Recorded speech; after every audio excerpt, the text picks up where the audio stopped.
साथियों, सरकार की इन दोनों योजनाओं के तहत अब तक करीब 22,000 करोड़ रुपए का क्लेम लोगों को दिया जा चुका है। 22,000 करोड़, 22,000 करोड़ रुपीस।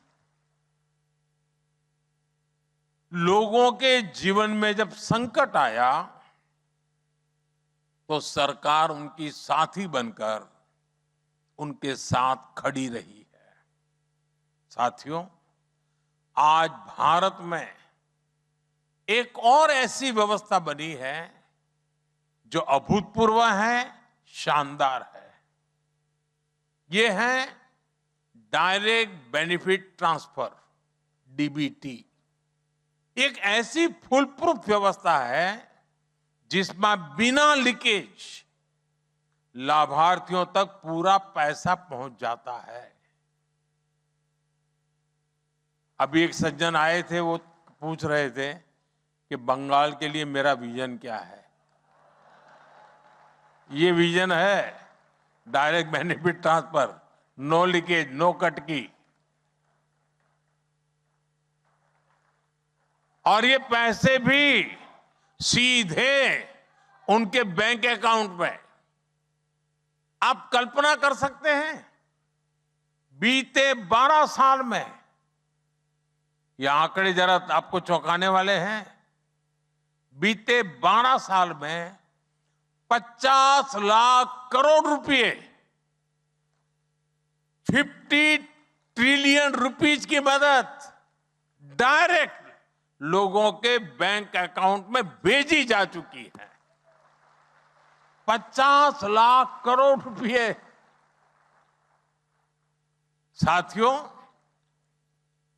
जब ऐसी व्यवस्था बनती है तब लोगों का भरोसा बढ़ता है, तब लोगों में आत्मविश्वास आता है, और तब 25 करोड़ भारतीय गरीबी को हरा करके, गरीबी को परास्त करके, गरीबी से बाहर निकल करके शान से जिंदगी जीने का आरंभ करते हैं।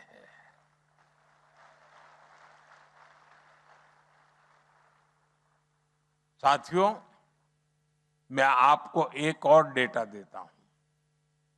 आपने ये सुना होगा कि दुनिया की जितनी रियल टाइम डिजिटल पेमेंट्स होती है उसकी करीब 50% अकेले भारत में होती है।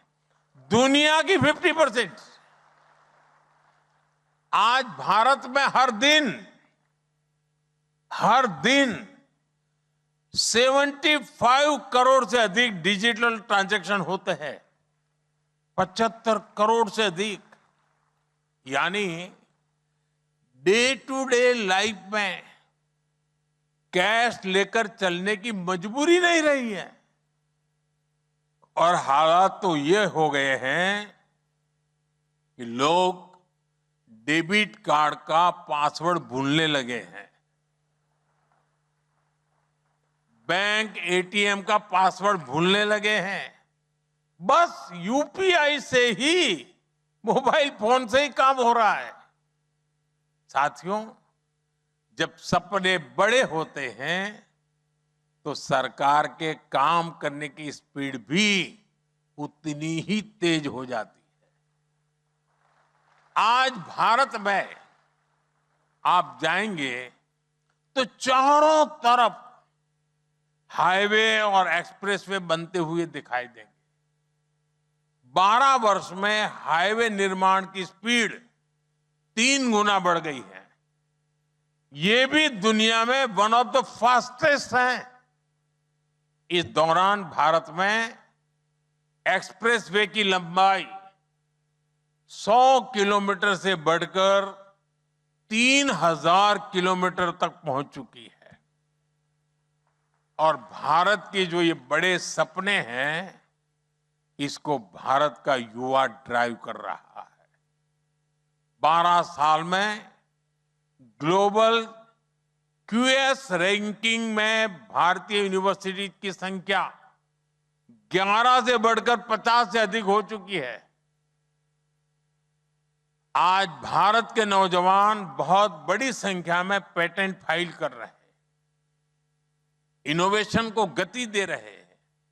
इसलिए तो आज भारत 2 लाख से अधिक रजिस्टर्ड स्टार्टअप्स वाला देश है। 2 लाख से अधिक, करीब 125 यूनिकॉर्न्स वाला देश है। और तभी तो मैं कहता हूं कि भारत सिर्फ फास्टेस्ट ग्रोइंग इकोनॉमी नहीं है, भारत में billion plus dreams in motion है। साथियों, हम भारतीयों को ताजा खाना जरा ज्यादा पसंद होता है। गर्मा गर्म हो तो बात ही कुछ और होती है। इसलिए मैं भारत के सामर्थ्य का एक सबसे ताजा उदाहरण देता हूं, गर्मा गर्म। इंडोनेशिया आने से 2 दिन पहले यानी 4 जुलाई को मुझे एक ही दिन में देश को 1 लाख करोड़ रुपए से अधिक के प्रोजेक्ट सौंपने का अवसर मिला। एक दिन की बात कर रहा हूं मैं, 4 जुलाई की। 1 ट्रिलियन रुपीज के इंफ्रास्ट्रक्चर प्रोजेक्ट्स एक ही दिन में भारत इस स्केल पर काम कर रहा है। साथियों, भारत ने 4 जुलाई को एक बहुत बड़ी रिफाइनरी शुरू की है और इस रिफाइनरी में जो मटेरियल लगा है वो भी कम हैरान करने वाला नहीं है। इसमें जितना स्टील लगा है उससे 40 नए एफिल टावर बन जाते हैं। इतना स्टील लगा है कि 5 बुर्ज खलीफा तैयार हो जाते। इस रिफाइनरी के निर्माण में इतनी लंबी केबल यूज हुई है जिससे पूरी धरती के 2 चक्कर लगा सकते हैं। ऐसे ही अभियानों के कारण आज भारत रिफाइनिंग कैपेसिटी के मामले में दुनिया में टॉप 4 देशों में पहुंच चुका है। साथियों, 4 जुलाई को ही इस रिफाइनरी के अलावा जोधपुर में एक शानदार भव्य एयरपोर्ट शुरू हुआ। छोटे छोटे शहरों तक हवाई कनेक्टिविटी बढ़ाने के लिए 28,000 करोड़ रुपए की उड़ान योजना लॉन्च की गई। जयपुर के मेट्रो नेटवर्क को इसी दिन विस्तार मिला और इसी दिन भारत के तीसरे सेमीकंडक्टर प्लांट ने भी काम शुरू कर दिया। यानी एनर्जी से लेकर कनेक्टिविटी और चिप मैन्युफैक्चरिंग तक भारत अनस्टॉपेबल है।